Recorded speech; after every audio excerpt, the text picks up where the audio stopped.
तीजिया व्रत कथा। तीजिया व्रत की कथा संतान प्राप्ति और संतान की लंबी आयु के लिए विशेष रूप से प्रचलित है। इस कथा के अनुसार एक समय हिमालय के जंगल में नर्मदा नदी के किनारे एक चील और एक मादा लोमड़ी रहते थे। एक दिन उन्होंने देखा कि कुछ महिलाएं व्रत और पूजा कर रही थी। यह देखकर चील और लोमड़ी के मन में भी व्रत करने की इच्छा जागृत हुई। उन्होंने सोचा कि अगर वे भी व्रत करें तो उन्हें भी पुण्य और आशीर्वाद प्राप्त होंगे। दोनों ने व्रत करने का निश्चय किया, लेकिन उपवास के दौरान लोमड़ी ने भूख सहन नहीं हुई। उसने अपने मन में सोचा कि अगर वह थोड़ी सा मांस खा लेगी तो कोई नुकसान नहीं होगा, इसलिए उसने चोरी छुपे एक मरे हुए जानवर का मांस खा लिया और फिर व्रत का पालन करती रही। दूसरी ओर चील ने पूरे समर्पण और निष्ठा के साथ व्रत किया और उसका व्रत बिना किसी रुकावट के पूरा हो गया।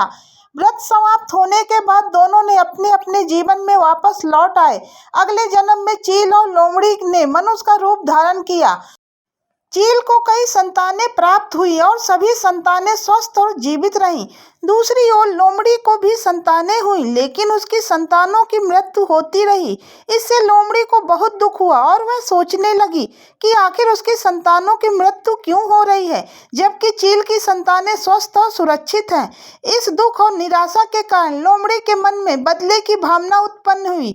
उसने कई बार चील के बच्चों को मारने की कोशिश की, लेकिन हर बार वह असफल रही। चील को इस बात का पता चल गया और उसने लोमड़ी से पूछा कि वह ऐसा क्यों कर रही है। तब लोमड़ी ने अपनी पीड़ा और संतानों की मृत्यु का कारण बताया।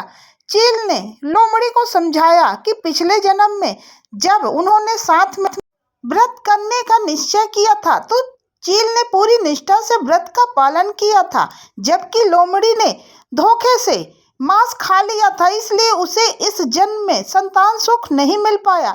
चील ने लोमड़ी से कहा कि अगर वह सच्चे मन से जितिया व्रत रखेगी तो उसे भी सुख संतान और संतान की लंबी आयु का आशीर्वाद मिलेगा। लोमड़ी को अपनी गलती का एहसास हुआ और उसने सच्चे मन से जितिया व्रत किया। इसके बाद ही उसे भी संतान सुख की प्राप्त हुई और उसकी संतानें जीवित रहने लगी। तभी से यह व्रत संतान प्राप्ति और संतान की लंबी आयु के लिए महिलाएं पूरी निष्ठा और श्रद्धा के साथ करती हैं। जय तीजिया माता की।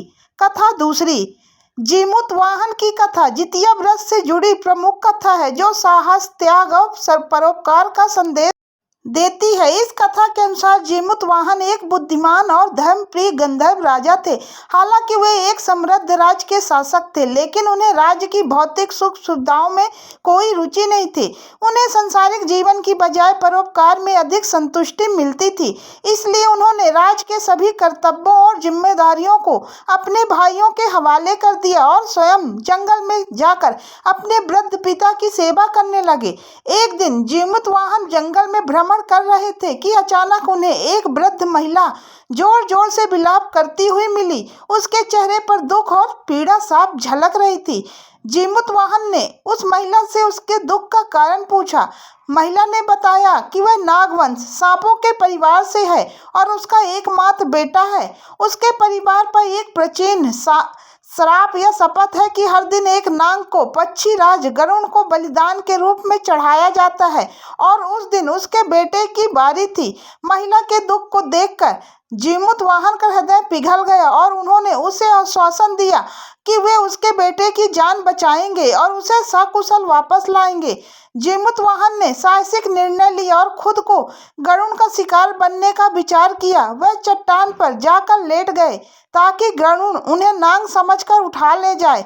कुछ ही देर में पक्षीराज गरुड़ आया और जीमूतवाहन को लाल कपड़े में ढके हुए देखकर उसे अपने पंजों से पकड़ लिया और उड़कर चट्टान की ओर ले गया। गरुड़ ने महसूस किया कि जिसे वह शिकार समझकर उठा रहा है वह कोई प्रतिक्रिया नहीं दे रहा। इससे गरुड़ को हैरानी हुई और उसने जीमूतवाहन से पूछा कि वे कौन है और क्यों चुपचाप लेटे हुए हैं। जीमूतवाहन ने गरुड़ को अपनी पहचान बताई और कहा कि उन्होंने स्वेच्छा से नागवंश के बेटे की जगह खुद को गरुड़ को शिकार बनने का फैसला किया है ताकि वृद्धा का इकलौता पुत्र जीवित रह सके। जीमूतवाहन की इस महान परोपकारिता और बलिदान को देखकर गरुड़ बहुत प्रभावित हुआ।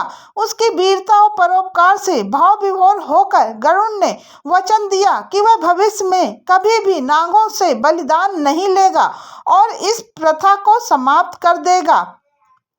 गरुड़ के इस वचन के साथ ही सांपों के परिवार को गरुड़ से मुक्ति मिली और जीमूतवाहन का नाम एक परोपकारी साहसी राजा के रूप में अमर हो गया।